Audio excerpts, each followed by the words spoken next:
Just offshore from Dover Harbour, beneath the iconic White Cliffs of Dover, cruising into the English Channel, Russia's only aircraft carrier, the Admiral Kuznetsov, a 30-year-old survivor from the Soviet era sailing its first combat mission. On its decks, MiG-29s, two of the planes on board that will reinforce the Russian power play in Syria.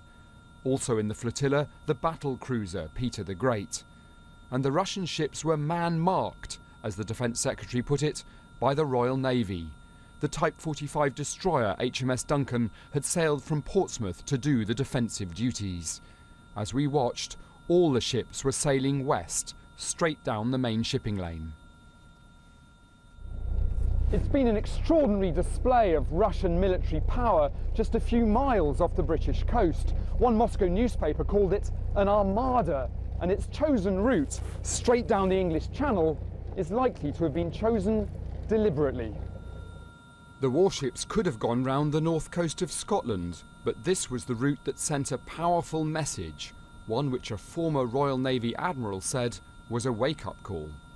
Since the end of the Cold War, we've allowed our capabilities to decline, and I also think our skills have declined as well. We need to get back into the game of actually countering the Russians whenever they seek to coerce either European nations or project power like they have done with this task group.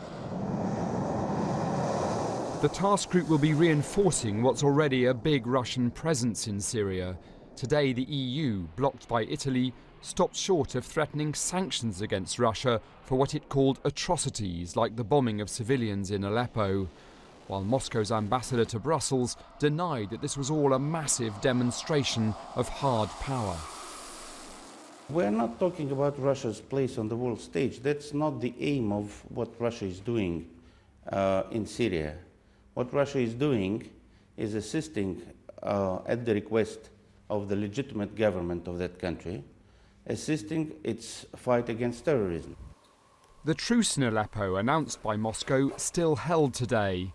There were no UN medical evacuations, however, and no civilians were able to leave, both sides blaming each other for blocking the routes out of the city. But the show of strength off the south coast was a reminder that the truce won't hold forever, and more Russian firepower is on its way. Daniel Sandford, BBC News, in the English Channel.